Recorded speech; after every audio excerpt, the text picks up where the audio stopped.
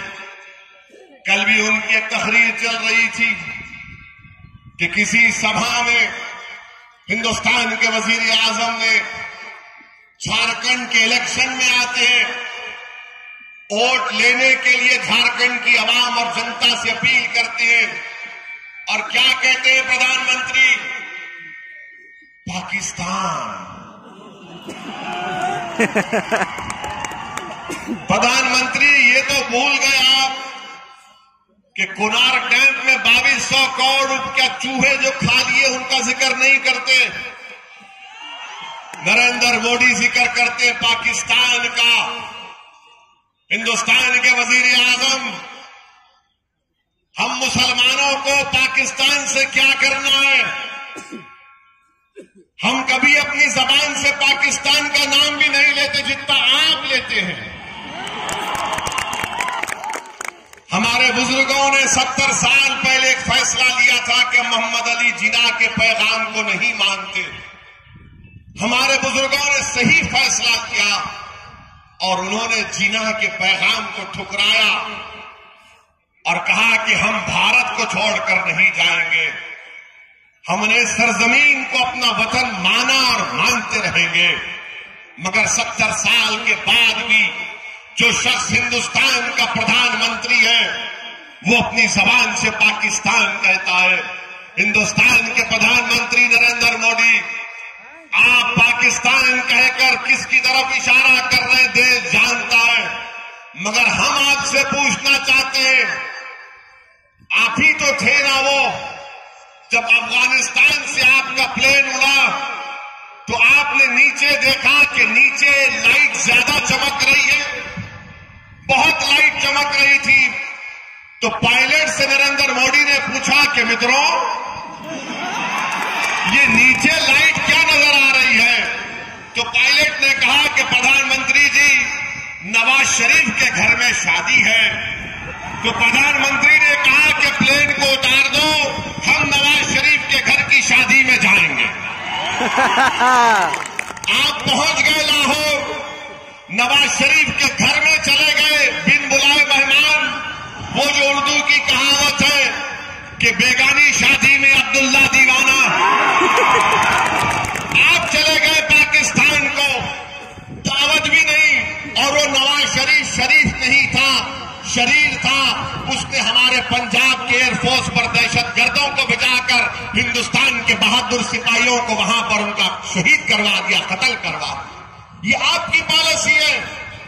وزیر اعظم پاکستان کہتے ہیں اور پھر کہتے ہیں وزیر اعظم کہ شہریت ترمیمی قانون کے اوپر جو لوگ تشدد کر رہے ہیں، وزیر اعظم کہتے ہیں کہ ان کے کپڑے دیکھ کر کہا جا سکتا ہے کہ کون مار توڑ کر رہا ہے، کون بسز کو جلا رہا ہے. ہندوستان کے پردھان منتری، اگر میں تاریخ میں تھوڑا پیچھے چلے جاؤں، جب آپ گجرات کے مکھیہ منتری تھے تو احسان جعفری کے جسم کے 25 ٹکڑے کر کر جلا دیا گیا. مارنے والے کون سے کپڑے پہنے ہوئے تھے؟ جب آپ گجرات کے مکھیہ منتری تھے نریندر مودی جی تو 1.5 لاکھ لوگ جس میں زیادہ تر مسلمان تھے وہ 8 مہینے تک اپنے گھر بار کو چھوڑ کر کیمپس میں زندگی گزار رہے تھے. تو کون تھا وہ لوگ جنہوں نے ان کو گھروں سے نکال کر اپنے ہی ملک میں ریفیوجی بنا دیا تھا؟ گلبرگ سوسائٹی کے گھر کو جلا دیا گیا. میرے عزیز دوستوں اور بزرگوں، اتنے بڑے عظیم عہدے پر نریندر مودی فائز ہیں، ان کو موقع ملا دوبارہ اس ملک کی خدمت کرنے کا، مگر اپنی زبان سے اس طرح کی گفتگو کرتے ہیں کہ کپڑے دیکھو ان لوگوں کے. وزیر اعظم کپڑے نہیں، دماغ بھی تو بدلنا چاہیے.